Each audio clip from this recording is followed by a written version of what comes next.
Good morning, good afternoon, good evening, everyone.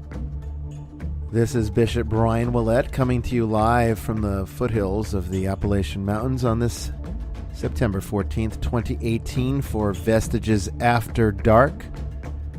Brand new edition tonight. And we'll be talking generational curses. I'm here with my co-host Joy Keeling, and we're going to discuss where these curses come from, what they can do to your life, and how to get rid of one if you are unfortunate enough to have one. This and more tonight on Vestiges After Dark. Don't go away. Stay tuned.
Well, I want to thank all of you for joining me tonight on this brand new edition of Vestiges After Dark. I know for some of you it's late, if you're on the East Coast like I am, or for some of you even outside of the country, if you happen to be on the dark side of the earth. I appreciate you either getting up early or going to bed late to join us for this discussion. And we've got a good one tonight on generational curses. I don't think you're going to be disappointed. I don't really have anything particularly planned to discuss other than personal experience, really just what I deal with on a fairly regular basis within the exorcism ministry and the outreach of the Holy Nicolaitan Catholic Church, giving you some insights and perspectives into what I have seen from my own expertise, which is really, I think, the best way to learn about these things, not to hear about them in some book, but to actually engage an individual who works with it on a professional level. There's not a lot of people who know how to handle these types of situations, and as you will learn tonight, curses tend to be the most difficult ones to remove or resolve for people seeking spiritual problem resolution, which is kind of the politically correct term for the type of work that I do. Sometimes when I'm on a cruise ship, or if I'm on vacation somewhere and I strike up a conversation with somebody at a bar, it's inevitable that somebody will ask what I do for a living, and that is always the most dreaded question for me, because when I'm out of my clerical uniform, I'm not very recognizable. And you'd probably pass me on the street, and some of you might have actually passed me on the street and didn't even know it was me, because I just look very different when I'm in secular clothes, particularly in person. And so, even if somebody's seen the show or, know about that exorcist guy from Travel Channel, on Ghost Adventures, most of the time they're not going to know it's me or even put two and two together. So they ask me, what I do for a living. And I always dread answering that question because I always ask, what do I say? If I say bishop, well, that always provokes a great deal of controversy because, I'm usually with my wife and kid and they're like, what kind of bishop, is this? Or especially when they find out that it's Catholic, that makes them even more confused. Not to mention that they want to start asking questions about the church, which inevitably leads to what the church does. Since I don't run a diocese, I don't have even really a traditional parish. We just operate the mission church. And what we do almost exclusively these days outside of the teaching ministry, which involves this show, is helping people overcome their spiritual crises. So, I have a term for that. I basically, when I don't want to talk about exorcisms and I don't want to scare people away from me, I just simply say that I run a nonprofit organization that helps people with spiritual problems and performs pastoral counseling. That tends to give them sufficient information to not inquire further, but eventually, who knows? As this ministry gets out there, it won't be so much of an issue because then people will immediately know what I'm talking about. Anyway, we're going to be talking tonight with Joy Keeling. Joy, how are you doing tonight? Well, I'm doing pretty good. Awesome. Great to hear it. Great to hear it. And we've got a great subject. I know you're excited to give some input into this very thing. It's a big issue. It's a big problem. And it's something that I can say we are seeing more and more as time goes on, the subject of generational curses. I can say that more so than any other kind of curse, this is the thing that we see, and it tends to be the hardest one to get rid of. And there's many ways in which a generational curse can be spawned or triggered into an individual's life, and it usually starts out, as most demonic things do, very subtly, and you don't even realize that you have a problem until it's almost too late. Fortunately, it's never really too late as long as the client and victim, or however you want to classify them, is willing to put forward the effort that is necessary to get it resolved. Unfortunately, another thing we're seeing a lot more and more of is people not willing to put in that effort, still looking for the magical solution, hoping that the wizard comes out of, from behind the curtain, says an incantation, and then goes and disappears because they don't want to be too troubled, you see. And that's a growing issue as well.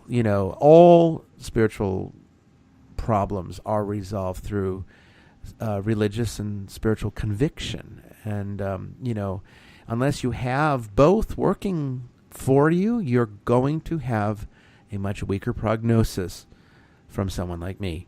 Unfortunately, it's just the way that it is. It's not, I didn't make the rules. I just simply give you my expertise, and that's what my expertise has taught me time and time again. Requires significant amount of effort on the part of the client. So, gosh, I don't, sometimes I plan a little bit or come up with a little bit of an outline to talk about the subject matter that we discuss on this show. But today I really decided to keep it open and not do too much planning. So I guess, Joy, I'd like to start off with just talking about what a generational curse is for those in the audience that might not even be familiar with that terminology. And then, we'll throughout the night look at the chat room and take questions as they come. I know that there's questions coming in right now. And I'm also seeing that people are noticing that the sound is a lot better. That's making me happy. I've been working very hard. Yeah, I know.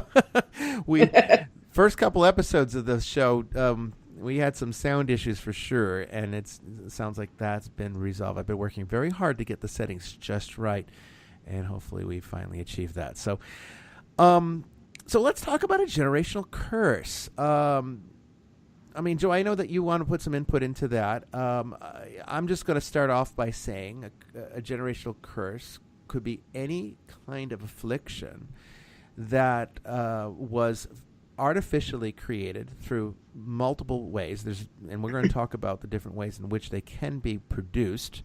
but they're always artificial. It's not like it's not a typical type of demonic attachment where you might have been at the wrong place at the wrong time, or you might have come under the radar of a demonic entity, and now you've become their target.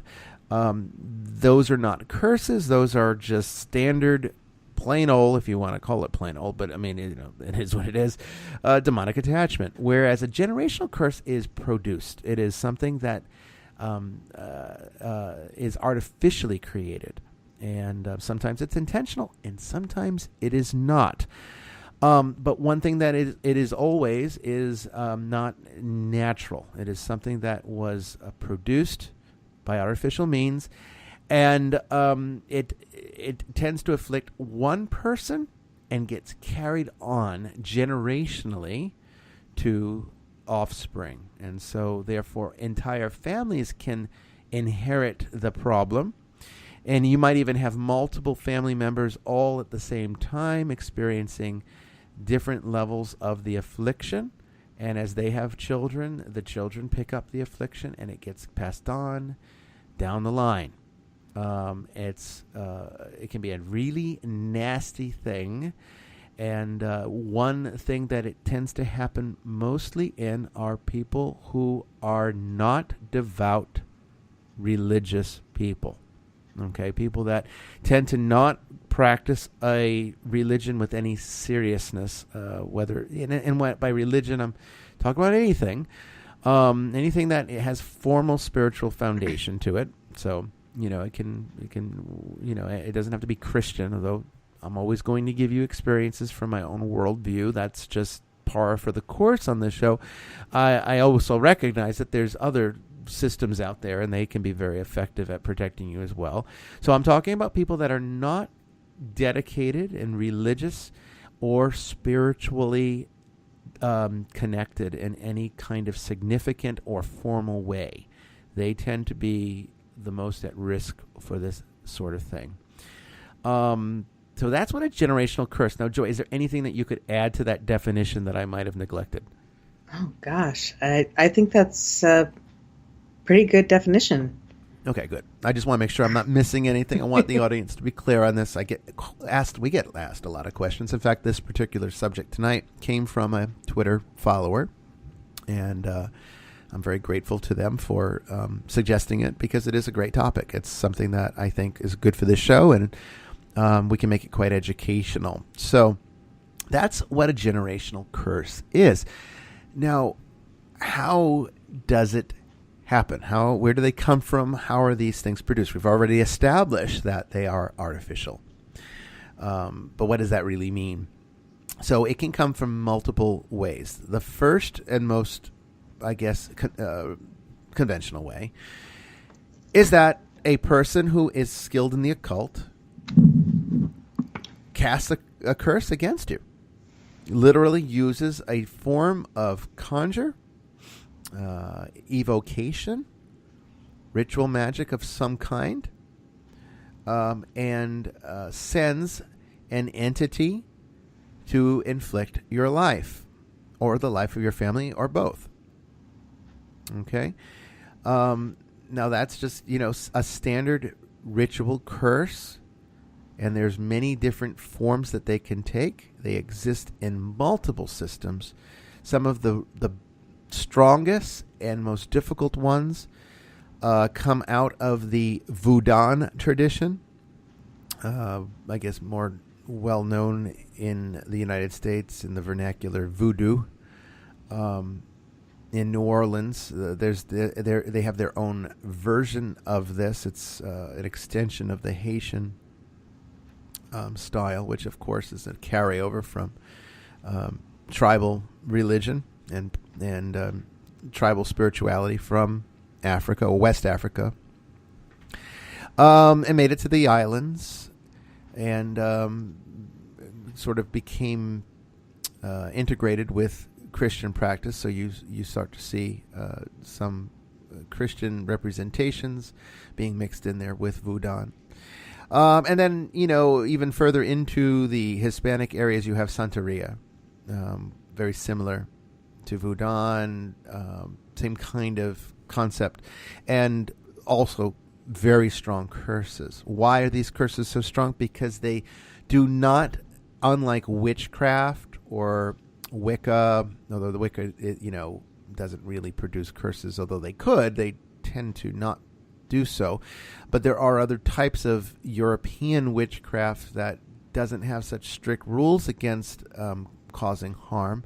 Wicca's a little bit more benign in that respect. But witchcraft tends to draw from the energy of the witch and her connection to nature and divinity. Whereas Voodoo and Santeria and some of these other systems that come out of Africa appeal to very powerful tribal ancestral spirits and utilize various systems of controlled possession, as well as very detailed interactions with spiritual energies that can manifest. Now we're talking with spiritual entities that were once human and have acquired a significant amount of power since having died and become a permanent resident of the non-corporeal spiritual realm. So that's one of the reasons why they can be so particularly nasty, is that they have a very good understanding of human nature and they have acquired a significant amount of power over the course of, hundreds of years. In some cases, some of these are even thousands of years old. Very powerful entities, not deities, but entities. And they are fed by those who interact with them. And they have positive aspects, they have negative aspects. But what makes it so significant is that these spirits can share some of this ancient energy with you, and you don't really have to do a whole lot of work to get it. Whereas a witch, for example, has to cultivate it out of her own power and her own spiritual connection to the earth and to the gods and goddesses around her, which in a lot of ways makes it not terribly different from conventional religion. Because, really, what does a Christian want to do, or what does a Christian do when they need help or want something from God? Well, they pray, right? They make a connection with divinity, and they hope that divinity responds. But in these other systems, you can bypass that altogether and just basically it's almost like a spirit for hire, kind of like a spiritual mafia, if you will.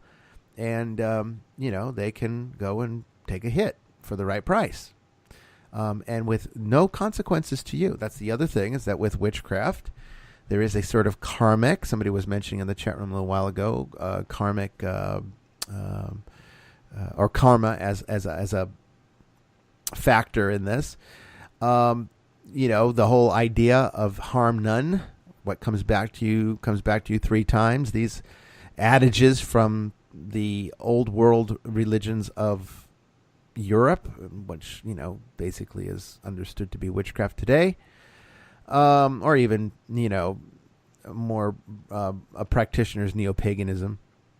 All of it requires a certain amount of appealing, invocation of a higher entity, a deity. But, when doing that, whatever you do, if you do something that is harmful by appealing to a negative entity for help, then, yes, you create a negative karma that might end up having to be paid at some point in the future. In fact, it almost always does, which can make it very difficult. You can bypass that karmic problem by going directly to certain spirits that do the work for you. And these are spirits that are very good at what they do. So that's one way. Okay. Another way that they can be produced is by a person's own subconscious mind and their lack of control. And so if I can bring you back to my 4 classifications of demons real quick, we've talked about the fallen angels. Well, let me tell you, fallen angels don't typically get involved in curses. Now, that doesn't mean that a fallen angel can't get involved after a person has been cursed, because then they tend to make a good target and are very vulnerable. And basically, it's a path of least resistance thing where the fallen angel will take advantage of this poor soul and, see it as easy prey.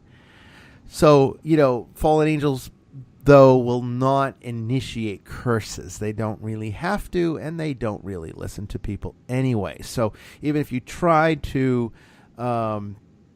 evoke a demon against its will to perform a curse, typically the fallen angels are not the ones that are going to respond. So the actual satanic entities that have fallen from grace are not involved in this on a general basis. They get involved maybe after the fact. So you can throw out, for the most part, with rare exception, you can throw out the first category. Okay, fallen angels, not really part of this equation. Elementals, huge part of this equation. Okay, wrathful spirits, huge part. Created, another huge part. Okay, so we've talked about those other three categories. So the elementals, these are the primordial spirits. They've been here longer than we have. They pre-exist this planet. I mean, you're talking about ancient forces here, non-corporeal forces, and by appealing or making contact with the right type of elemental, yes, they will do things. A jinn, like we talked about last time on this show, a jinn is an example of this. You can appeal to a jinn. Comes back to the whole 3 wishes thing with the genie and the lamp. You can appeal to a jinn to place a curse on an enemy. That is something that can be done. It's something that is done. Okay, so that would be basically doing some type of ritual magic that would involve the aid of another entity, typically an elemental in this case, to harm someone else. So that would be, that's category 2. So category 3 is created. And that's this other aspect of this situation where the unconscious mind would be involved. And as we've talked about before, created demons are produced as thought forms by accident typically, although sometimes by actual ritual evocation. Could be either way. But our minds are so powerful, being made in the image of God, being having His creative power within us, we can produce a spirit that can become very much a demonic force that can inflict either our lives or someone else's. And so one can create a thought form that can be sent out like a familiar almost to harm another. That's another way this can happen. And then the 4th category of demon, the wrathful spirits. These are the spirits of the dead, human beings that have died, who are either not ready to die or died tragically or died, in some kind of traumatic way, and now they are stuck here, or they are just very angry at the world for whatever, and they persist feeding off of the living. And in some of these cases, one can make a connection to such a spirit, and for the favor of giving them sustenance, they will do you the favor of harming another individual, even if it means perpetually harming it, because it's basically double dipping. They can get sustenance from your offering, and they can feed off of the victim that you're sending them to attack. And it could be a whole family and generations of family, and it will persist because this is ancient energy. It can keep going on and on and on and on. Okay, so those are the primary ways in which a generational curse can come about. Okay, now, are there any questions that we've received, Joy, that you might have noticed that I should cover now before I move on, or should we just keep going and then take questions after? What do you suggest? Well, there's lots of questions about how to get rid of the curses and whether they can cause your life to fall apart, things like that. Okay, well, that's pretty much the direction I was going. So I'll just keep going here, and then then you and I can kind of talk about it, and then start going through these questions one by one, seeing where it takes us. So, Okey-dokey. okay, cool. So, where they come from, there it is. That's what they are. That's how they're produced, and in the Voodoo tradition, for example, there's a Bokor, sort of like a sorcerer, who you can even pay him money, and he will give you, through his connection to these evil Loa. Although there's really, I hesitate to use the word evil, because there's really at that level no such thing as good and evil. It's basically just forces of spiritual power and what Well, you do with it. they're hot and cool. Yeah, there you go. That's a good way to put it. That's And it's true. Well, that's how they're referred to. Is the Yeah. older ones tend to be the cool Loa, and the younger ones tend to be the hot Loa because they haven't burned off their anger yet. Yes, like the Petro and yeah. Yes. Yeah, I got you. Yes. Yeah, good way to put it. Hot and cold, not evil or good so per se. I mean, even Papa Legba, which is sort of the gatekeeper, he is associated with Saint Peter in Voodoo, although he's not really Saint Peter, but he's a very ancient spirit, elemental spirit that is sort of the guardian of the crossroads between our world and the world of the spirits, the world of the ancestors, and nothing gets through the gate unless he permits it, which is why he has the association with Saint Peter being the gatekeeper, or the archetype of the gatekeeper. But there is a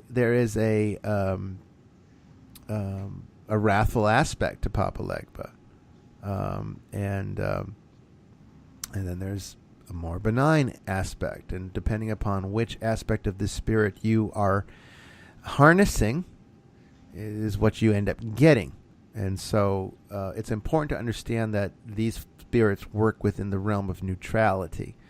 And again, that's what makes them so dangerous in terms of what people can do with them in terms of causing an affliction, a spiritual affliction on another individual. So what can they do to your life? They can do anything. Anything you can think of. Typically, though, what we see most often are people that will start off with various illnesses that are difficult to diagnose. They will have a long history of going to the doctor for various symptoms that the doctor can't pinpoint anything that's wrong. He might prescribe some type of medication and it doesn't help. And not unlike what we see, and even within the pre-assessment stages of determining whether a person's suffering from possession.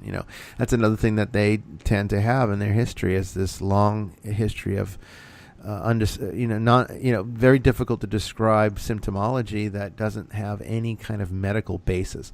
And that's something that we see with generational curses too. Only in this case, we tend to see, multiple family members. Usually there's one person that is suffering the most, seems to be the one that's the most susceptible to the effects of the curse, but it actually will eventually branch out to other family members, even people that have married in, can all suffer or experience, suffer. But typically it's one person, and then that gets passed down to the next generation in the same kind of way. And it's like one person for each generation that has the brunt of it.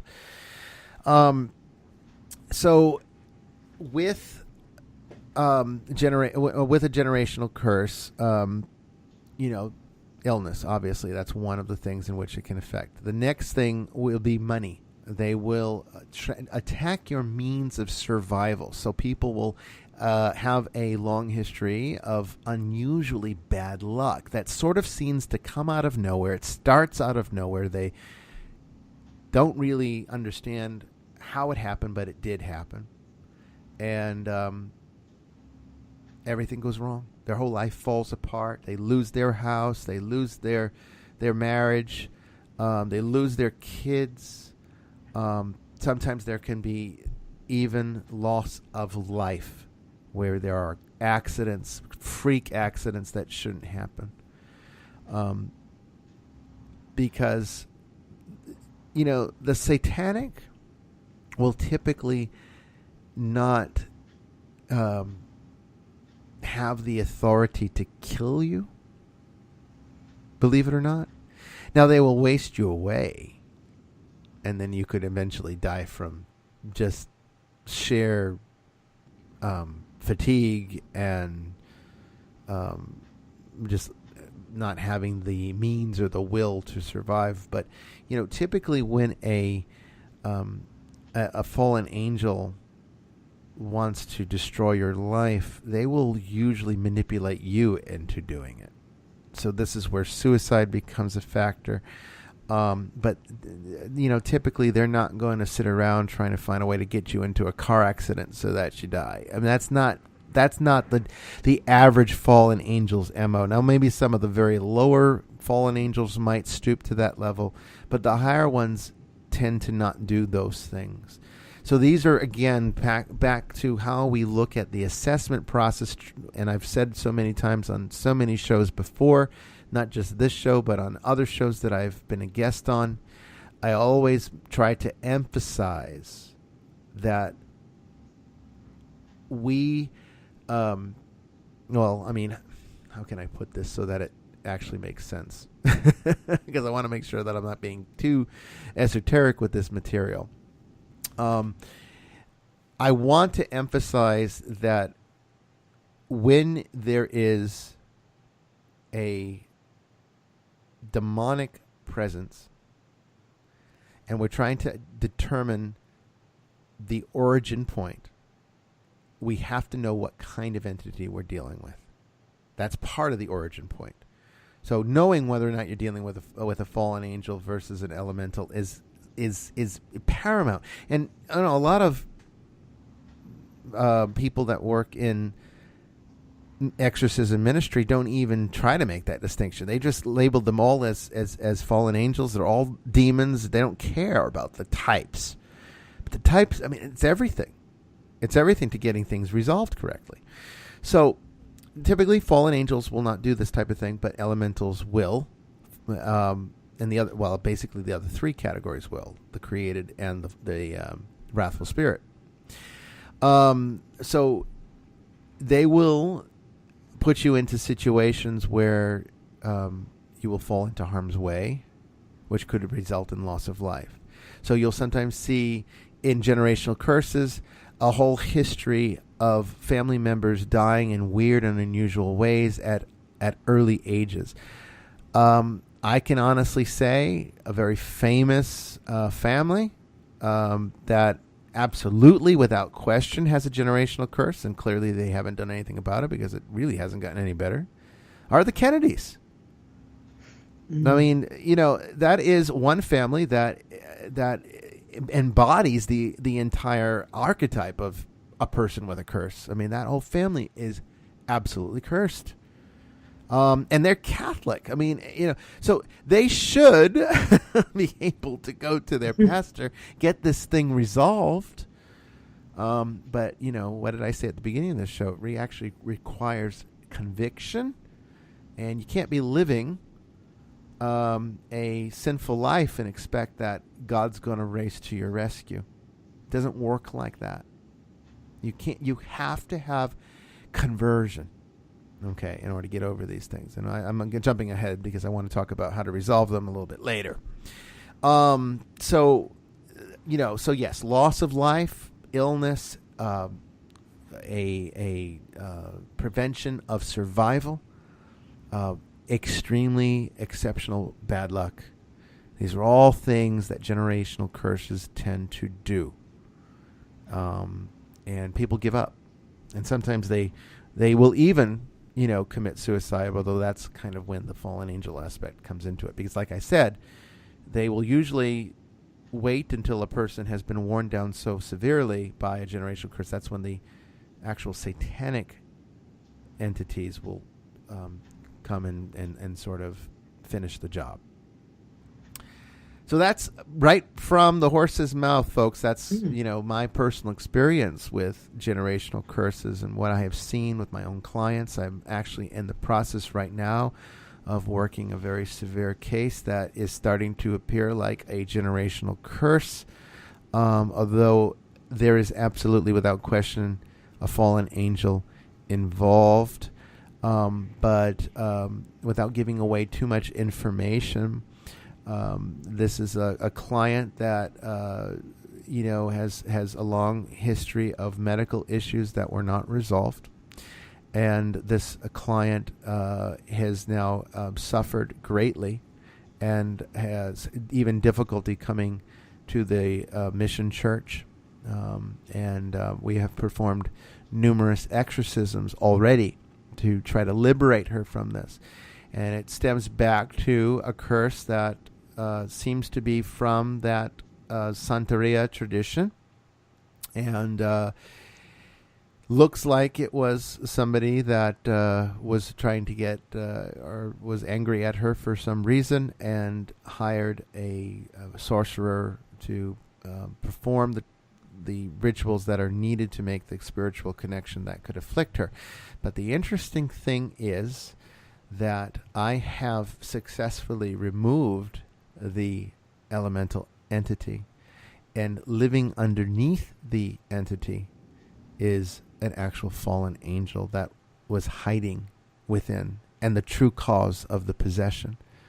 So it looks like in this particular case, and this is something that you sometimes see in these generational curses, which again makes them so dangerous, is that a person who, let's say, we're going to just take a random, fictitious person now. So let's say we have John, and John is, doing something at work, and his coworker, who happens to have a dark side to him and gets involved in occultism, gets pissed off at John because maybe John did something at work that got him in trouble, and now he wants to go and get back at John. So he goes and he performs a ritual. This ritual evokes an elemental entity, for all intents and purposes is a demon from the standpoint of Christianity, sends this demon into John's life, starts wreaking havoc on John's life, starts destroying John's life. John gets worn down so severely financially and physiologically, to the point that now John is so vulnerable and weak that a fallen angel comes in and possesses John. And now John has this possession going on alongside the generational curse. Exorcist comes in, removes the generational curse, eliminates the elemental, and then discovers that there's actually a fallen angel in there. That's precisely what is happening in the current case that I'm working right now. And again, that shows you what generational curses are like, what they can do. So, there's an example. Any thoughts about that? Wow. It sounds like such a complicated case. Like the more layers you peel back, the more is revealed. That's incredible. Wow. Yeah, and it is like that. It's like an onion. I mean, almost all of these cases turn out being like really, large onions, and to get down to the core can take a significant amount of effort. You're peeling away, and every time you think you've reached it, you haven't. There can be a lot living down deep inside somebody that has had a generational curse, because again, typically they're designed to just make you weak and give up and die. That's what they're really designed to do. It's designed to kill. Most of these curses are written in such a way by the occultist to destroy the person's life entirely, and slowly and methodically. But then, then Satan gets involved, and it makes a bad situation worse. And they didn't even invoke a fallen angel, but that they come in later on. So, yeah, that's what we see, and this is not the first time we've seen it. Although this is the first, I can say this is one of the worst ones I've seen. But I've seen other ones, and they can be quite severe. Now, how do we get rid of them? Okay, So it looks like what I'm going to do is I'm going to just spend, most of this first hour just kind of going through the material, and then we'll spend the next hour kind of having a discussion, answering questions from the chat, and, going from there. So how do you get rid of them? Well, the thing is, it, again, so much depends upon what entity you are dealing with and how many of them there might be. Because in many cases, because they are generational and might have been around for a very long period of time, they collect other entities. And before you know it, you have, which could be 10, 20, 30, or even 40 of them, all revolving around one family. Sometimes one person within that family. And it can cause all sorts of attachments to the environment, and even making a very dangerous spiritual situation. So again, we got to get back to some of the spiritual realities here. Okay, and I can't emphasize enough what I'm about to say and how important it is. Baptism is essential. Okay? It's essential. At least if you consider yourself to be Christian in any semblance of the term, you can't go without baptism and expect things are going to be okay. If you do, it's the luck of the draw. You're just lucky that nothing happened. Why is baptism so powerful? Because it gives us the initial grace from which all grace works. And grace is really the only thing that can actually protect you from these things. People are always looking for some kind of oil, or, what kind of gemstone can I carry around with me? What kind of sigil can I use? What kind of wards can I, all that stuff is all well and good. But in the end, if you have grace, you have nothing. And you have no grace until you have baptism. This is why the church has consistently baptized infants. A lot of denominations are against infant baptism, but the reality is nobody can afford to go without that protection. No one can afford to go without that grace. It's not just the symbol; it's the actual physical embodiment of grace, and from which all protection comes. So, number one, the most important thing in terms of fighting a generational curse is that every member of the family needs to be baptized. So that's the first thing that I do when I start working with a generational curse that seems to be affecting large numbers of family members. I need to know, is there anybody who is unbaptized? And typically, if there is, it's a child almost every single time.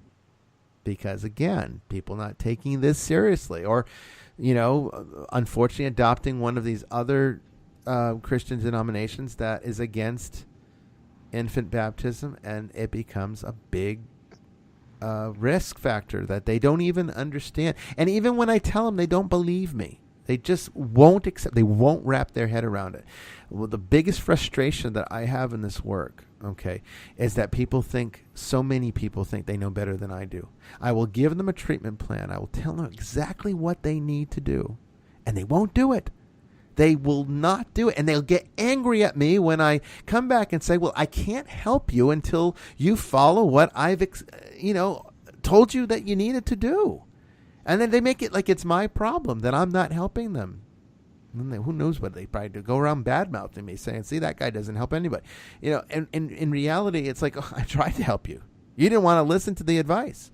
That's a really common issue that we have all the time. People coming to me, having expectations, thinking that they can come into my office and tell me how it's going to go. And it just doesn't work that way. That's what you want to, you can leave, turn around, leave. I've got other clients that do listen to me. I don't need to waste time on the ones that don't.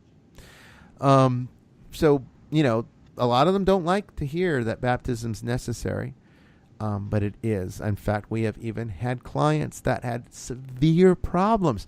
And I, told them, I said, well, I can't do anything for you until you get baptized. So let's work on that one. And they will get angry and they will fight me and they'll kick and scream. But a few of them will actually finally listen.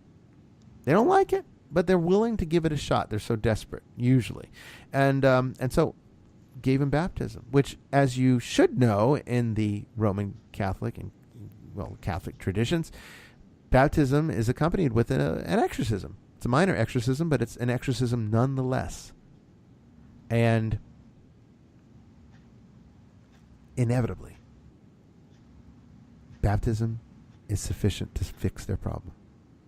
I don't even have to go any further than that. I perform the rite of baptism, and then the problem slowly goes away. That's remarkable.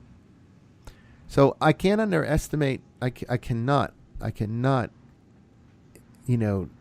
marginalize how powerful baptism is. So that's why I mention it. So that's number one.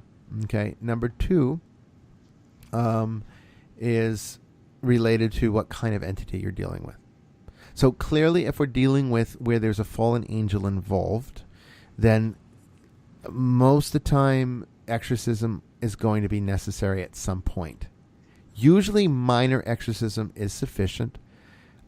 Sometimes the sacrament of unction is sufficient when accompanied with solemn blessings. And of a sick person, there's a rite called solemn blessing of a sick person. And that can be very helpful towards breaking weak demonic attachments. But it won't typically fix a generational curse. Even an exorcism will not fix a generational curse. You have to know the root cause. You have to know what spirit you're dealing with. You have to get rid of that spirit. And then, you got to go and exorcise anything else that got attached in there, which in many cases, a fallen angel will get involved later on. So, knowing the entity will determine the course of action. So let's say, for example, it's a Loa, which I've seen a lot of. We see a lot of serpent-type spirits that sort of coil within the body of the victim. They feel like a spirit, like a snake, coiling around their stomach or moving underneath their skin. They feel a slithering motion, and there's a few Loa that can manifest in this way. And so, in some cases, if the exorcist, which almost none of them do, fortunately I do, which again I think gives me a bit of an edge in this department, to be honest. Not because I'm some exceptional exorcist. That's not what I mean. But I do have a relationship with these ancestral spirits. Part of that comes from my some of the spiritual practices that I adopted after I left the church the first time, and some of you know that I, was started out Christian, left, and came back. So I explored, alongside Buddhism, I explored a lot of other traditions, and I did, in fact, develop a relationship with some of these ancestral spirits that are very much part of the range of spirits that are dealt with in Vudan, which are referred to as the Loa. And when you have a relationship to these ancestral spirits, you can actually communicate with them and negotiate. So this is something also we do with jinn. Negotiation is essential. There are certain wrathful spirits that, because of their very human-like nature, can be negotiated away from a family.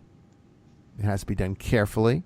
You have to know what you're doing. I would not suggest that, the layperson go out there and start negotiating with these spirits. That would be disastrous in most situations. But That's something that an exorcist who is well trained in this particular area of spiritual problem resolution can utilize to get rid of the offending, or at least the original causation, which clears enough of the way for now to go after the immediate threat, which is usually an oppression or a possession from a fallen angel that got in there as the result of the curse.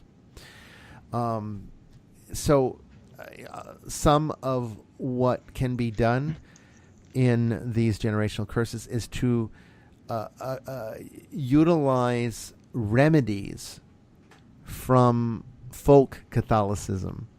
And that again comes back to some of these countermeasures that exist within the traditions of Voodoo and Santeria, where a skilled practitioner can draft a remedy that counters the effects of a curse, particularly if the curse wasn't well constructed. Because there are people who just dabble with this stuff. They, learn a few things and then try their go at it. And if it's not done with a tremendous amount of skill, then usually you can break it down fairly easily, knowing the right spirits to appeal to. Again, this is not worship. This is not any kind of paganism. This is strictly communication. This is negotiation. This is diplomacy. It's just a spiritual form of diplomacy, and it's a lot more effective than jumping right in there with all the arsenal of your nuclear arsenal of the rite of exorcism. Okay, there's no reason to launch a war against a range of spirits if you can negotiate them away. And again, a lot of exorcists don't do this because it's just not part of their paradigm. They don't really know how to deal with it. So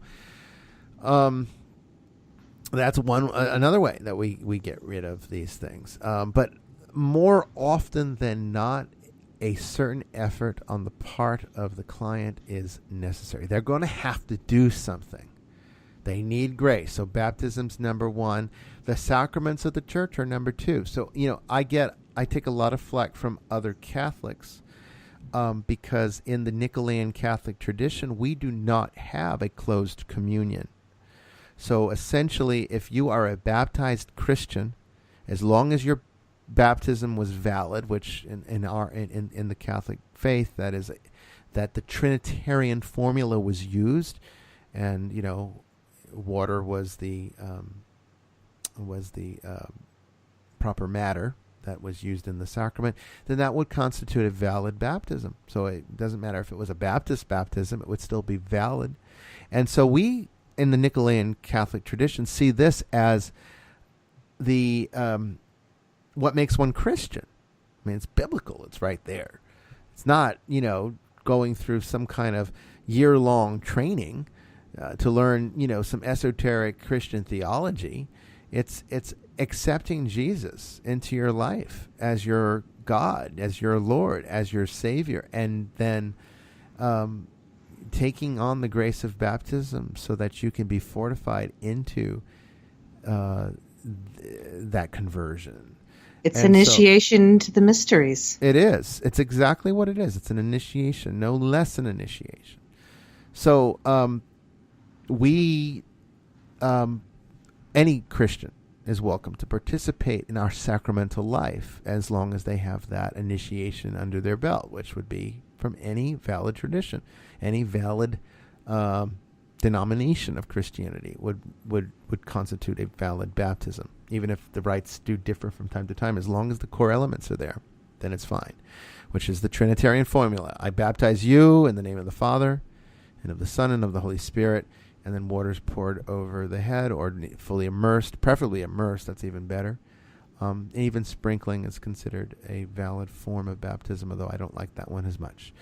So that is, another thing that one can do. So receiving the Eucharist, weekly or daily even. Confession. The one thing people are the most resistant to is going to confession. And that is perhaps the most powerful force against these dark forces. You can get, through confession, you can get a curse lifted. Through the grace of the sacrament of confession. By the mere action of recognizing your sins and letting Christ wash them away is enough to get rid of a generational curse. Why do they persist? Why are they so prolific in people's lives? Because they don't use the grace of the church. They don't think they need it. You know, how many times you hear that? I'm a spiritual person. I don't need religion. Well, yeah, you do need religion. You just don't think you do. Or you don't. It's not convenient. You know, there's all sorts of things that people say. But again, they don't really know what they're talking about. They just make it up as they go along, and then they start believing it at some point, I guess. But that's dangerous. And this is why we're seeing an uptick in activity and why these things are so problematic. And all the time I see these generational curses, and sure enough, you know, the people are not receiving the sacraments. They haven't been to confession in years. And they're not living lives that are consistent with the spiritual life. You know, there's a lack of morality, or at the very least a lack of ethics somewhere present, and that becomes a doorway. And so, you know, grace is necessary to overcome this. And it's not easy. Ask any exorcist, and they're going to tell you the worst possessions are the ones that are the result of a curse. And the worst curses are generational curses. They're the worst. I love what Julie says there. She says, I hate the I'm spiritual, not religious. It is terribly ignorant. Julie, you're absolutely right. It is an ignorant position, and there are so many within Christianity and without. On both sides of the Christian fence, that you get people that are like that. They don't understand. They don't understand that religion gives you the foundation. Religion gives you the platform. Religion gives you the consistency. Religion gives you the formula. Okay, these are things that you can't produce on your own.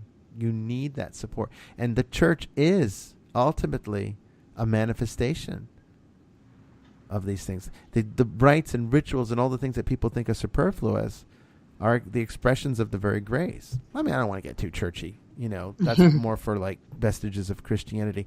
But it is, I think, if we're going to talk generational curses, we're going to talk how to get rid of them. Well, guess what? That's how you get rid of them. You know, if you're expecting some kind of counter incantation, you know, well, I would say there is a counter incantation. Hail Mary, full of grace, the Lord is with thee. We've all heard that one. And you're right. You know, you speak of Mary. Yeah, I think prayer, you know, the more you pray, the harder it is to not live a spiritual life. So sometimes just pushing yourself to pray is what can get you kick-started back into a more spiritual and religious life. You're right. And, you know, and Mary, when, you know, we're at the top of the hour here, so we're going to be taking our break here. But when we come back, I want to talk about Mary. I want to talk about how powerful she is, how useful she is, and how helpful she is in getting the overcoming this, the rosary in particular. We'll be right back. This is Vestiges After Dark. I'm Bishop Bryan Ouellette with Joy Keeling. There is no there, it is cold there, but I am safe and I am warm. Although it's hard, I know I gotta keep up, no time to lay, to drift away. I find my space, I spend my time down the rabbit hole again, and as I fall I can feel the pain. You can't tell me where to go, so I don't know, I just go with the flow. I go with the flow. I'm falling up, I'm falling down, from the sky and from the ground. Up above just like below, and I don't know where I should go. I'm stuck in limbo.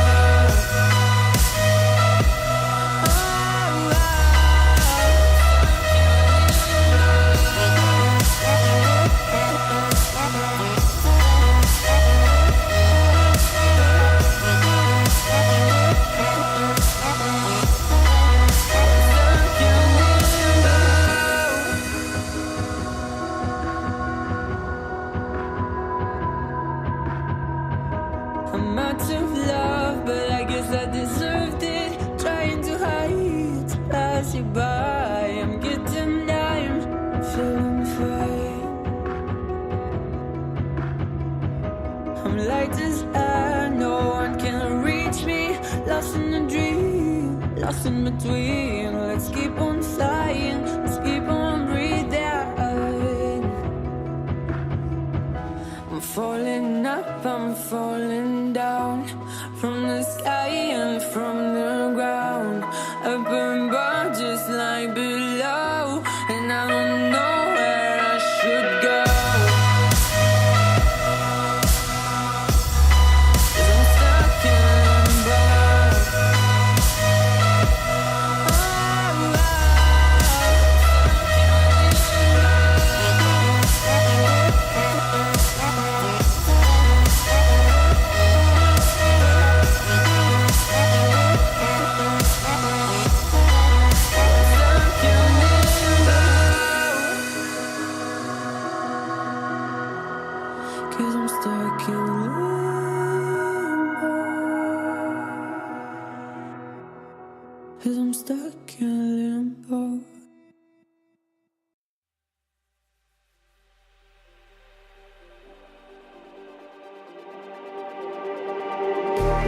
Just like the street lights lit this town, like a fire in a blaze, gotta burn it down. Can't be afraid to leave this out. We got this far, don't know how. I see danger in your eyes. They know we'll burn down the night. Coming just like the sunrise. You know that we gonna let it rain. Tonight, we gonna let it rain. Tonight, we gonna let it rain. Just like the sunrise, we gonna let it rain.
Welcome back, everyone. This is Bishop Bryan Ouellette with Vestiges After Dark. We're talking with Joy Keeling about generational curses. And we're getting ready here to kickstart the second half of the show. We'll be taking your questions from the chat room and opening discussion on this topic. Don't go away. We'll be right back.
Everyone for staying with us through that break, and we're going to now start looking at some of your questions. Joy, do we have any interesting ones or anything that we can continue the discussion with?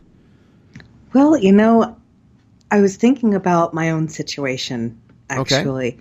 And I was wondering, I'm sorry, the neighbor's dog has made its way up onto my patio and is barking at me. But I was wondering, because, not a lot of people know what my background is. Before I was born, my parents got involved in some kind of dark magical stuff. They never really went into a lot of detail, but they basically decided as soon as they found out I was coming along, let's go be Christian now. That's interesting. But they summoned something before I was born, and it manifested and it freaked my mom out, and she ran out of the house. I know when they were shopping for churches, they did invite a number of different variety of churches to come by, and when the Catholic Church showed up, something kind of like a tornado happened in the backyard and knocked some of the shingles off the roof and knocked out the electricity. And the Catholic Church never came back. I'm very disappointed because I grew up wishing I was Catholic.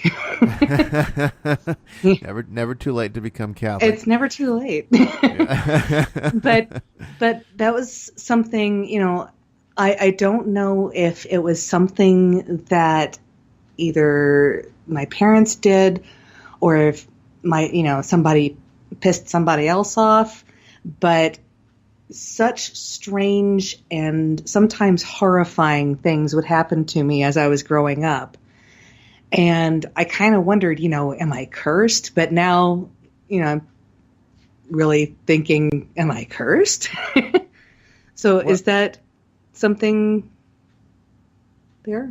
Yeah, well, honestly, it sounds like the second type of generational curse, which would be sort of the unintentional variety, where somebody was conjuring or messing around with the occult, not realizing perhaps or fully digesting what it was that they were doing, or at least not really intending to form an attachment. I mean, I'm sure that I'm hoping, I don't know.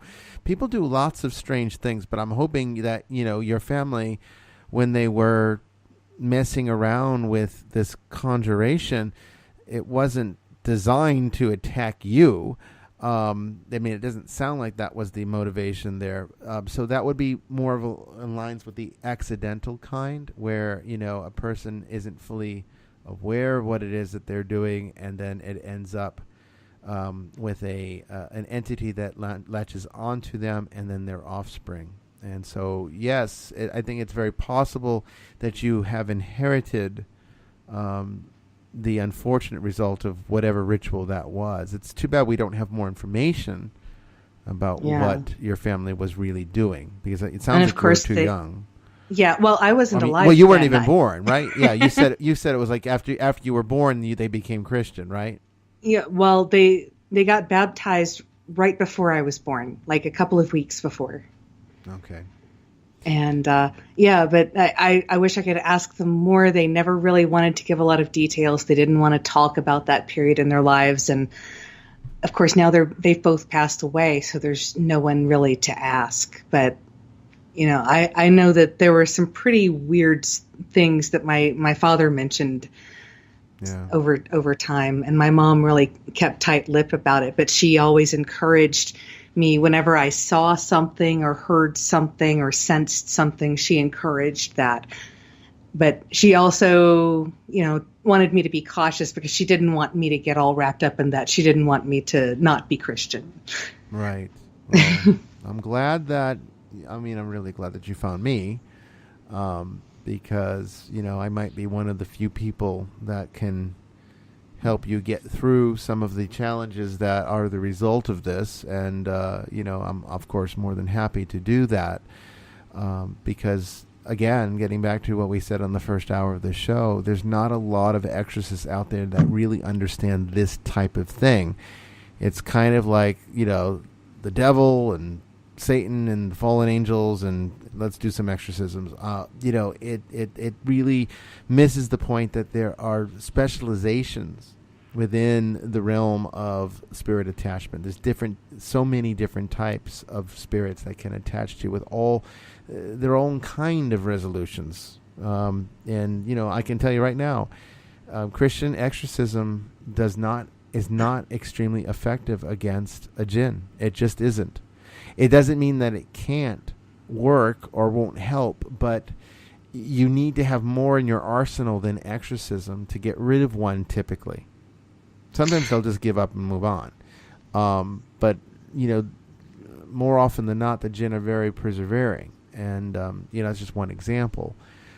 So, again, it comes down to knowing what you're dealing with and knowing what kind of spirit or where the causation factor is. And you've got a lot of different varying aspects in your own history that makes it challenging to really determine, well, what's the cause of this, because it can sometimes be where you just have multiple factors all working at the same time.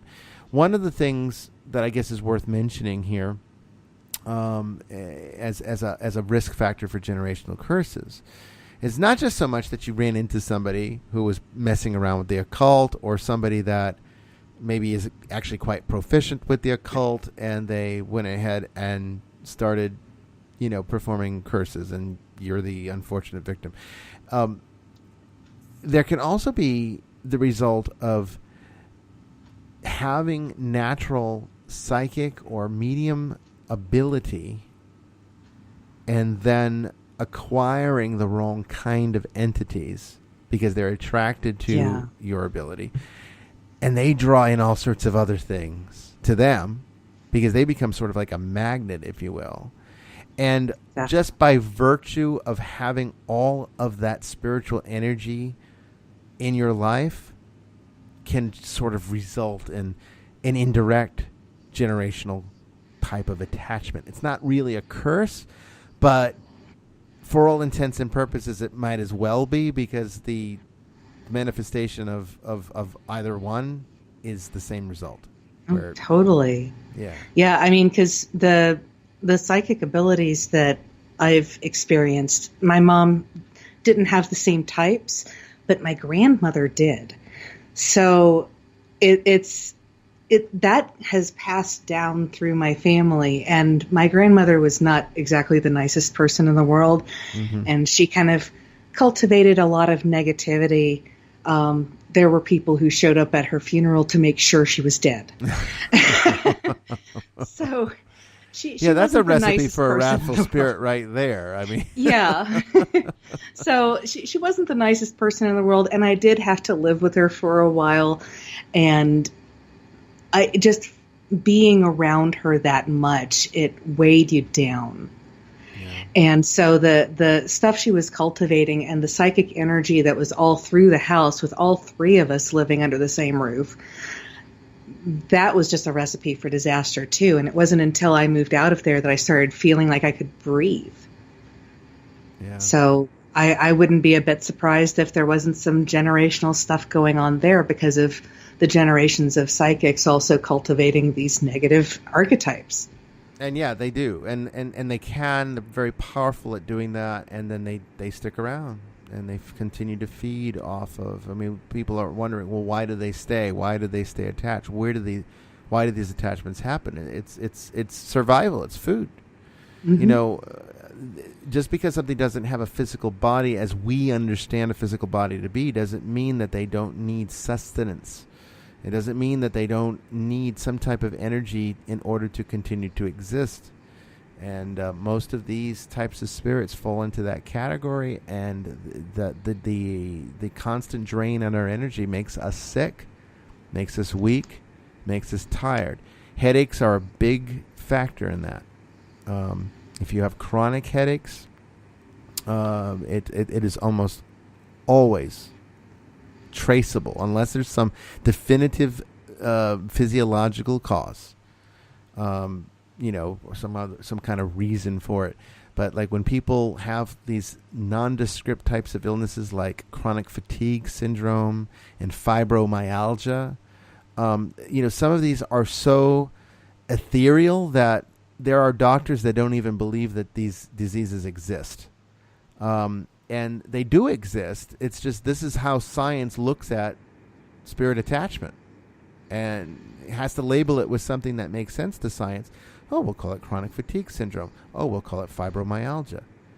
But, really this is just what the doctor diagnoses you with when he doesn't know what to call your problem. He doesn't know how to fix it.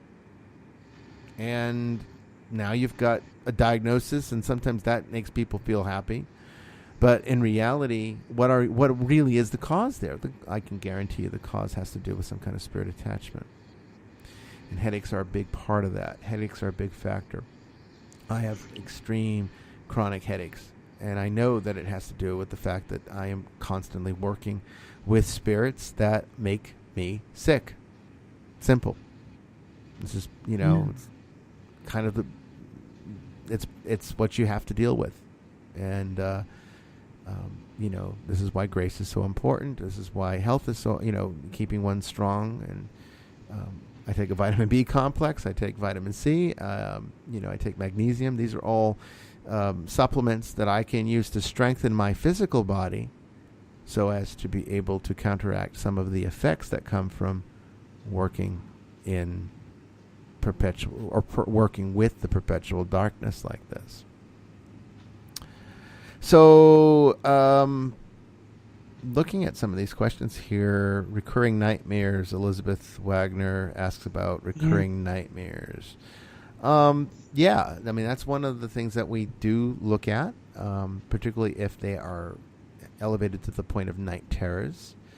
If you guys don't know the difference between a night terror or a nightmare is basically just a bad dream, whereas a night terror actually has a physical response where the person tends to actually sit up and they are in absolute state of horror, screaming, and they can't wake up. You can't wake them up. They will continue to. Children tend to have this, and it's actually a normal part of early development for young children, really young children, to experience night terrors for a while.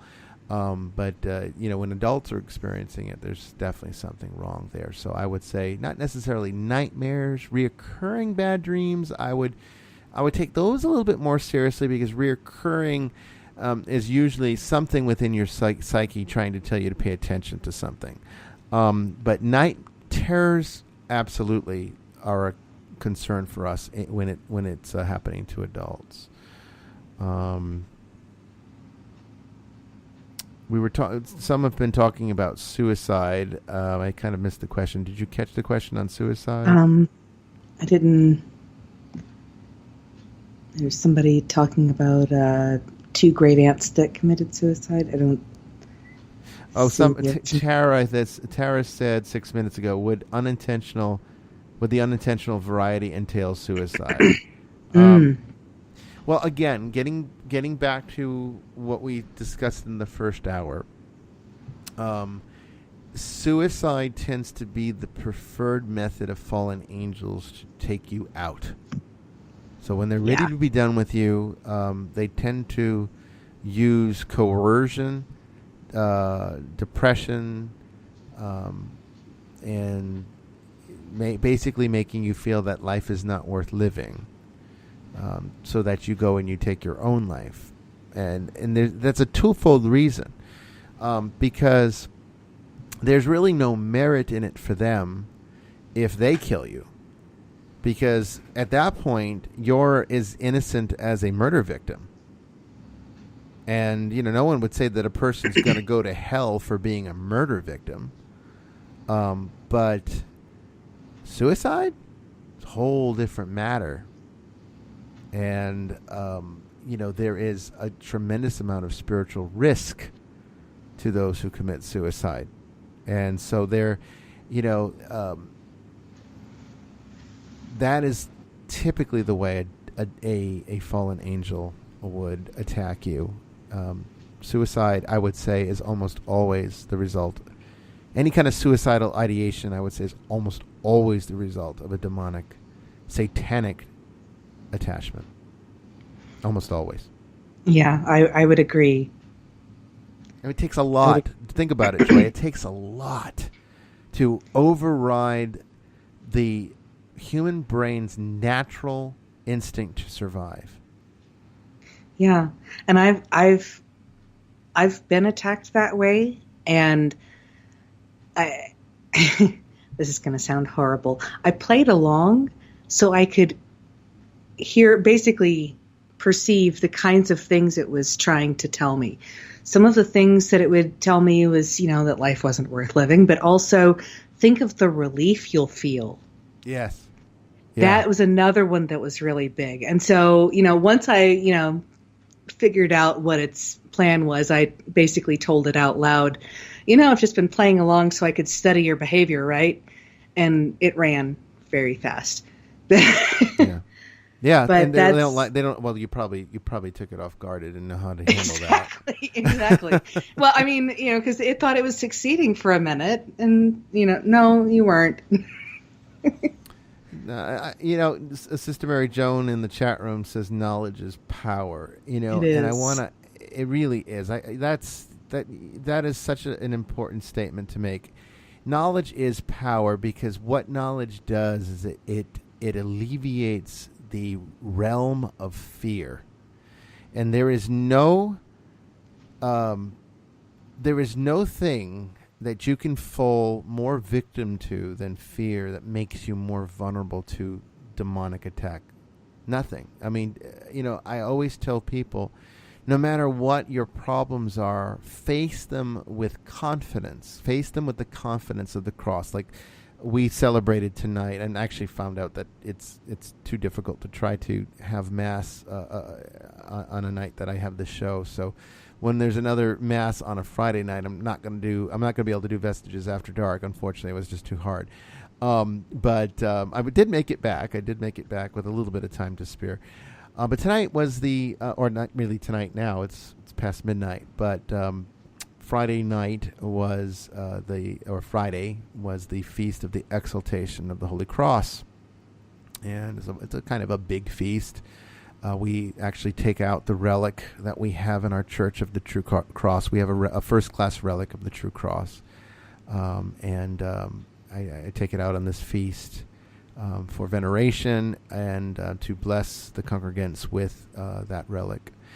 And, I can say that as a Christian, one of the benefits that comes with being a Christian is to know to have confidence that the cross has defeated Satan. The cross has defeated evil. The cross has defeated the demonic. So there's nothing to be afraid of. All that you have to do now is to be smart, because it's, as I said in my sermon tonight, we're have you ever seen the icon, Joy, of St. John Climacus? I don't think I have. Sometime when you get a chance, go to Google and look up the icon of St. John Climacus. And it's an Eastern saint, obviously an Eastern icon. But you'll see it's actually quite a terrifying depiction of all of these souls climbing a ladder up to heaven. And then there's all these demons that are coming by to swipe them from the ladder, and they're falling into the arms of these demonic creatures, and they're pulling them into hell.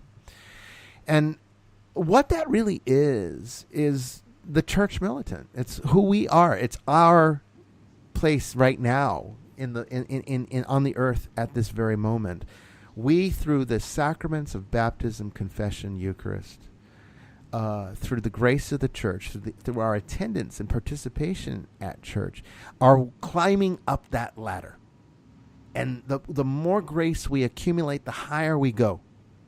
The closer we get to heaven, the closer we get to Christ. And Christ is at the top of the ladder in this icon, usually looking down, almost encouraging those to, you're just a little more ways to come on. And yet there's all these demons around us trying to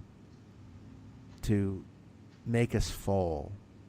But as long as we have the confidence in our grip, they can't pull us away. We can continue to persevere and work our way to the top.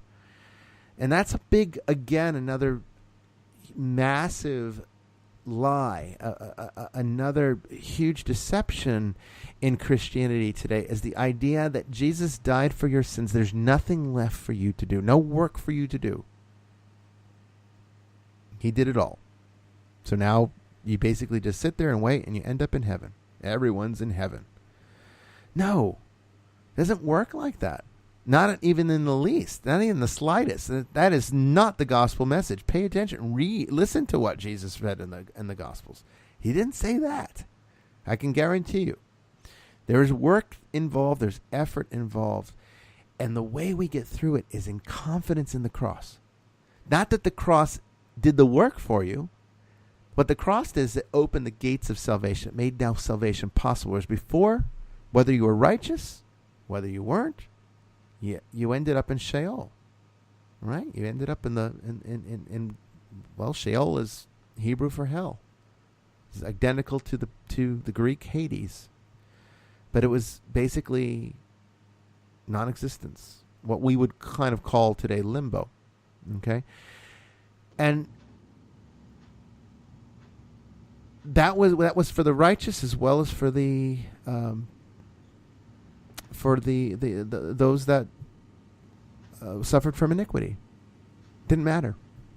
The cross opened up the gates of heaven, made it possible to enter into eternal life and salvation with God.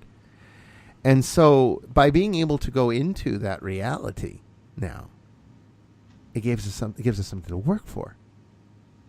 Because now there is an actual reward. We have to just climb the ladder and not be distracted by all of the temptations around us. And as long as we persevere, then salvation is ours. It's really that simple. But it's a lot easier said than done, because the distractions are many and the temptations are severe. And the best way to overcome that? Knowledge, because knowledge defeats fear. There's nothing to be afraid of when you already know what to expect. Pay attention to what you're afraid of. It's usually what you don't know. It's usually what you're not sure about. That's what is the root of anxiety, feeling insecure. Okay? So as long as the only way to overcome such anxieties is to fill your uncertainty with confidence. And you should have confidence in the cross. If you're a Christian anyway, you should have confidence in the cross. It's the benefit of being Christian. Now, other religions have different ways of dealing with this. For Buddhism, for example, it would be mindfulness. Because honestly, there's only one sin in Buddhism, and that is basically ignorance and distraction. As long as you maintain mindfulness, if you do it correctly, then your behavior will be perfect. That's one of the reasons why one of the things I've been encouraging people to do for years is centering prayer or Lectio Divina, some of the contemplative styles of prayer. Mm-hmm. Just practicing everything with mindfulness, doing your chores with mindfulness, and really, immersing yourself in that, because it's in those moments when we're in that contemplative, mindset where we're experiencing God and we hear God's voice and we also hear our own, and we can learn to distinguish between those two. But you also learn to distinguish all those other little voices that are trying to distract you. Yeah. Whether they're actual entities or just your own thoughts trying to distract you, because of course that's just a natural thing too. But it's the whole idea of get to know what God sounds like, get to know what you sound like, because that's how you know when something is not you or God. I love that. I really love that. And well said. I could not have said that better myself. Some are talking about the rosary. That's come up quite a bit, I've noticed. Absolutely. That's my favorite thing ever. It really is, because it's so multifaceted. It's so multidimensional in the things that it imparts to us, because it is the ultimate Christian meditation. Not only because you have the mysteries of the life of Christ through the eyes of Mary, but you also have the simple meditative properties of praying through prayer beads, which is not unlike Buddhist malas. It's done for the same reason, for same purpose. And instead of a mantra, well, it's a Hail Mary, which can be, very much a mantra. But in addition, you're getting the grace of that she has to give. And when the Bible says that Mary's full of grace, Hail Mary, full of grace, that's what Gabriel tells her at the Annunciation, right? He's not exaggerating. She is literally full of grace. She is almost, in a sense, an inexhaustible source of grace. And we can appeal to her through the invocation of the Rosary to impart that grace to us, because there is no limit to what she has by virtue of being Theotokos, God-bearer. Literally, God-bearer. Yeah. And she would have to be, right? She'd have to be perfect. She'd have to be full of grace, because nothing defiled could bring forth the perfection of the Savior. For God to incarnate man required certain special conditions. And Mary was able to do that through her own merits. It's not as though God gave her some kind of special privileges. She chose. She made the decision to not sin.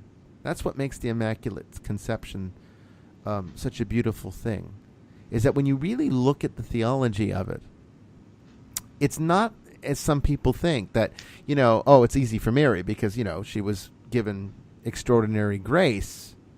No. She chose. She was chosen because God knew that she was capable of being perfect. And it's really, it was, she made the right choice. And what does she say to Gabriel? She basically, she says it without so many words that, let God's will be done, not mine. And that's how one cultivates grace, by simply surrendering oneself to God. Getting back to the power of the church and its ability to break a generational curse. It's, again, understanding how grace works and where to get it and who to get it from.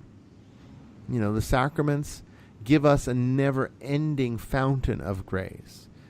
And Mary is there to help us along the way. A wonderful, again, so many Christians marginalize her. And I think that's so silly because she's the mother of the greatest exorcist that ever lived. Yeah, I know, right?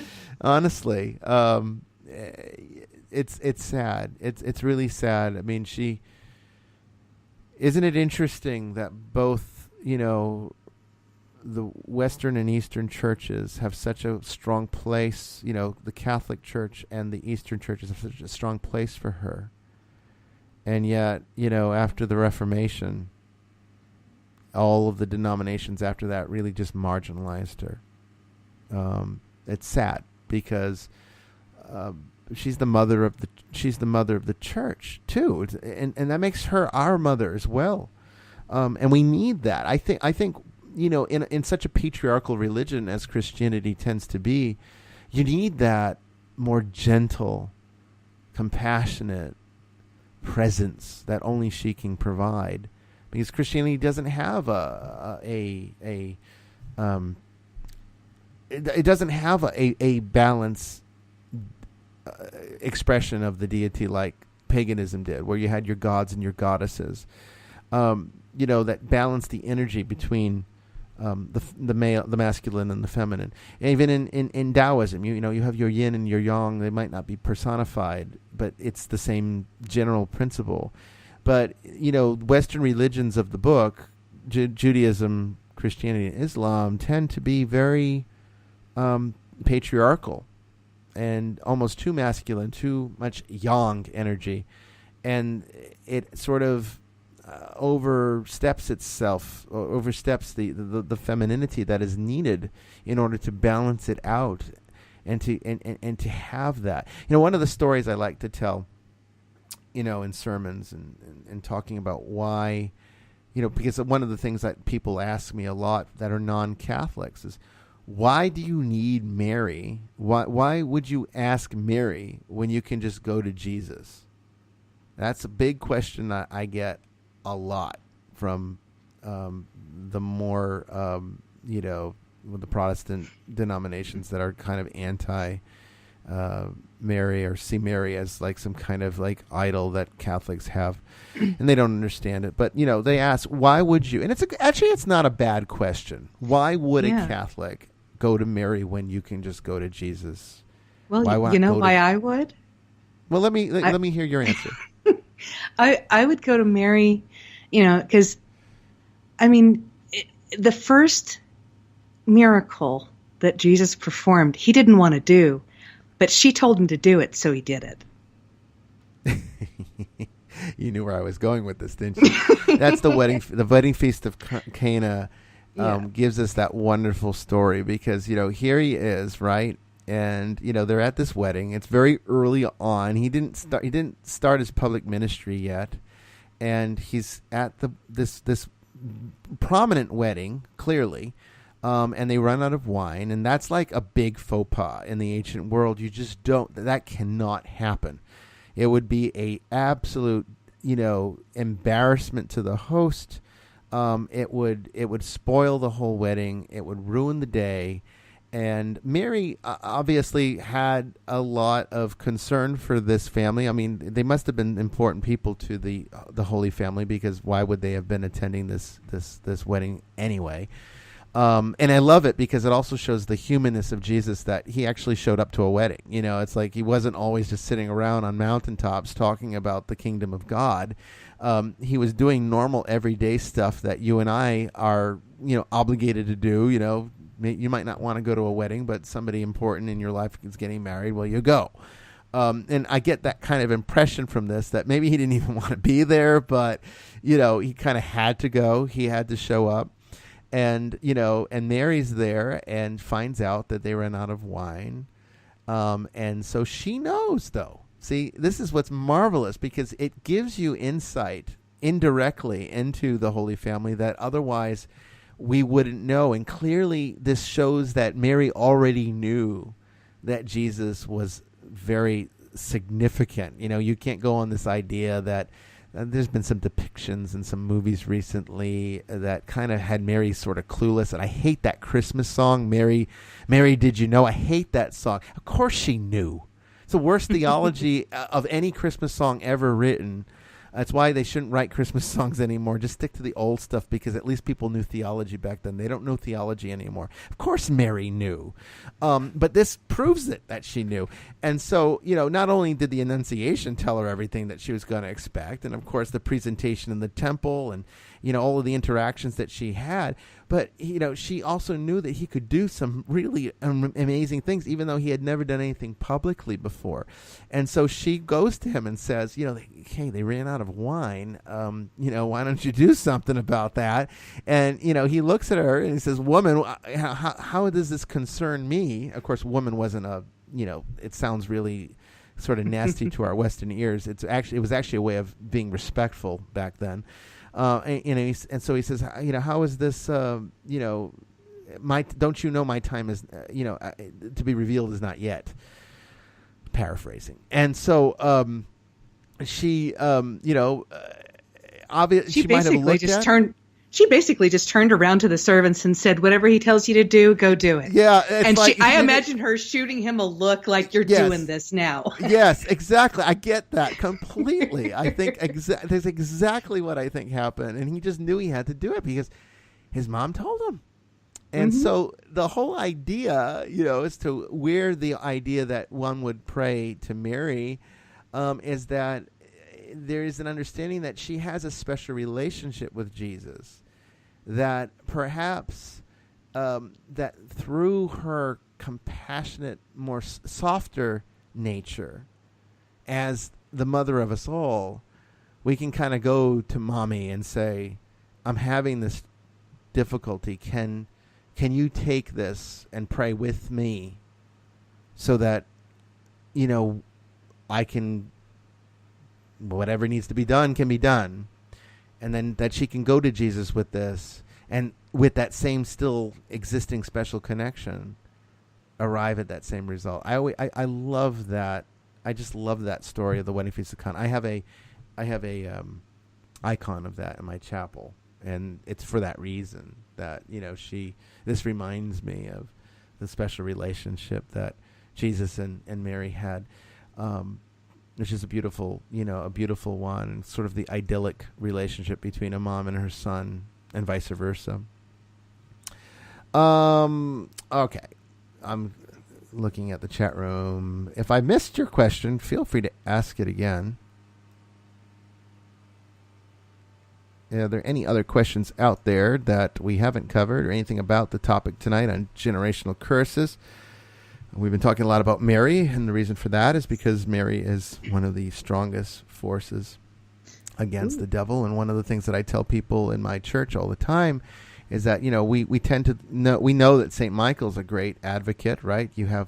We even have an exorcism prayer, the prayer of St. Michael, that the laity can use. It's an actual minor exorcism, and it is authorized for the laity to use. Which is, St. Michael the Archangel, defend us in battle, be our safeguard against the wickedness and snares of the devil. May God rebuke him, we humbly pray. And do thou, O Prince of the heavenly host, by the power of God, cast into hell Satan and all the evil spirits who prowl about the world, seeking the ruin and destruction of souls.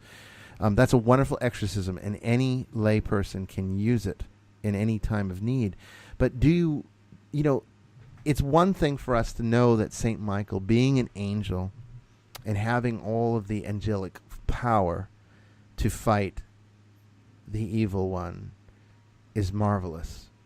But Mary fights the devil with nothing more than what we have as human beings: free will and complete surrender to God. And that, in a sense, is even more powerful than St. Michael. And so, in many ways, I would say the ultimate advocate against the darkness is really the Theotokos, and Ever Virgin Mary, no question about it. And that's why we're talking about her tonight. Yeah. So let's see, what do we got here? Let's see. I know someone was asking about cursed objects, and that was actually one of the original things, I think in the first tweet that I copied down, asking about inherited objects. Oh, yeah, that's a good that was a good part of this discussion that occurred. And let's cover that now. Okay, so, some people have asked me, if it's dangerous to purchase antiques or objects from, just old objects from ancient sources, or, are these things safe, or what should they do if they acquire something like this? And the fact of the matter is, the older an object is, the more likely there is a chance that the object has an attachment. Not necessarily a demonic attachment, or even an attachment by any kind of malevolent spirit, but an attachment. And even beneficial attachment. Well, beneficial is not the right word. Even benevolent attachments can be problematic for the living, because really the living are not meant to interact with the dead for any extended period of time. They're really not. And that's why you see sort of a problem in the Bible about communication with the dead and necromancy and various other methodologies for having conversation with the dead. The reason for this is that there really is not supposed to be this type of interaction, okay, unless it's done the right way, which, again, we don't teach that anymore, right? I mean, we live in a modern world, and a lot of the world doesn't even believe in this stuff. So, how can you expect that you're going to learn how to do any of this stuff the right way? And then you got so many people teaching so much garbage out there. How do you know who to believe, and how do you know who to listen to? Before long, you just start, forging your own thing. Things that you hear people say that you like, you kind of stays with you, and the things that you don't like, you kind of dismiss or forget. So any kind of spirit attachment is going to be problematic, or potentially problematic. So you don't want that. So yes, objects absolutely can inherit spirits, and generational curses, if they happen to exist in a family, can permeate to their possessions. Absolutely, which can include the building that they live in, as well as the land upon which the building is built. So all of that is at risk. All of that's fair game. And it's kind of like spiritual energy is kind of like spilling liquid on the ground. You might have a small cup of liquid, but if you spill it on the ground, it goes everywhere. And it seems like it's so much more than there could have been in that glass. It's the same thing with spiritual energy. As soon as it gets spilled out into the family environment, it goes everywhere. It gets soaked into everything, and then it just sort of festers. The more negative the energy, the worse that it gets. And so you'll see this in cursed objects. They can be definitely the cause of a demonic infestation. And for those of you who are fans of Ghost Adventures and saw the first episode that I was on, Exorcism in Erie, that one was a great example of a cursed object, the horseshoe, if you guys recall, for those of you who saw the episode, and needed to be exorcised. And through the exorcism of that object, the family's problems resolved. That's why I'm excited. I recently sent a cursed object to you, and I'm looking forward to seeing it exorcised, because, after watching that episode again, it really did remind me of some of the stuff that I've been through. Yeah, and I don't know if a lot of people know that we offer that as a service, but we do have a containment cabinet at the church that is basically well, you can kind of think of it as a Dubbock box, only without the Dubbock. But it sort of is a warded cabinet that contains potentially cursed objects. things that people send us, and it's a place that we can store them. And I've talked about this on the show. I think I might have even talked about it last week, if I'm not mistaken. Now we have this cabinet, and that's where we store things until we're able to deal with them. Right now, there's 2 objects in there. One is a doll, which we have not had a chance yet to actually investigate, but it's safely in there until we're able to take it out and assess whether or not it truly has a spirit attachment or not. And then, eventually we'll talk to the owner to find out what they want to do or want us to do about it.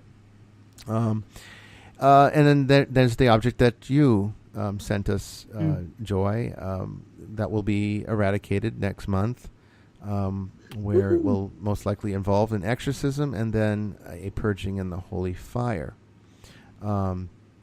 So, one of the ways that we deal with this is to, of course, exorcise the object, and then we then purify the object in a holy fire.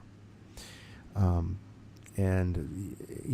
through eradication, so we eliminate it completely. I don't believe in hanging on to these things. I think that if we can identify that an object is genuinely the source of the attachment or it's cursed, then we should get rid of it, and that will fix it. Because sometimes what looks like it's an attachment or some kind of generational curse on a family just happens to be an object that keeps getting passed down. I guess I should have mentioned that at the beginning of the show, but that is another way in which a generational curse could be explained. And it's not really even a generational curse. It just means that, there's a cursed object, and it just so happens to stay in the same family, and people don't realize that the object's cursed. It doesn't always have a feeling. If you're not very sensitive, you might not even know that the object has any kind of feeling. Elizabeth asks, how long does it take for a generational curse to be broken? That varies depending upon the strength of the curse, the skill of the author of the curse, the type of demonic entity that is responsible for maintaining the curse. All of that is a variable. And so some generational curses can be broken after one attempt, and some could take weeks, months, or years. And then also perhaps the biggest variable is whether or not the family actually listens to what I tell them to do. Because that is the thing that I can guarantee you is the hardest part. Nobody ever wants to listen to me. They just want me to do it all, and they want to go back to their lives and forget it ever happened. Well, sorry. Doesn't work that way. I think I've been doing pretty good. Yeah, you're doing fine. You're doing fine. You suggested something, and I ran out and did it. And I'm glad you did. And I mean, tell me if I'm wrong, but has it not improved, your experience in terms of, when people listen? And here you're hearing it from Joy. I mean, you're hearing it from a very independent experience. Yep, a very experienced, independent person. We might work together on this show, but outside of that, she doesn't know me terribly well, and so there would be no reason for her to just go on the air and just say, you listen to him because I did and it works. I can tell you right now, I have a 100% success rate with the people who listen to me. 100%.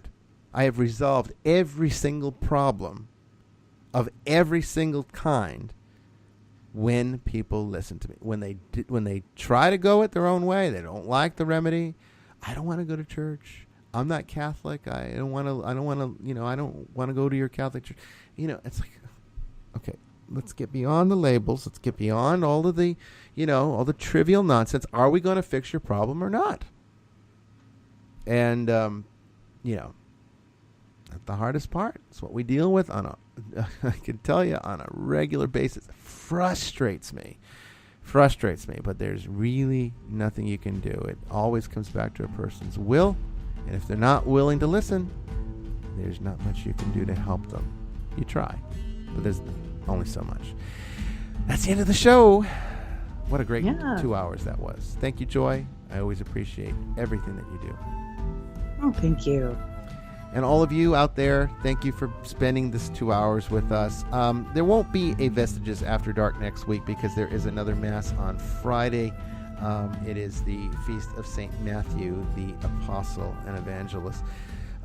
So that's a nighttime Mass at 8 p.m. and I don't want to rush through it. And it was a little bit difficult today to try to get here in time for this show.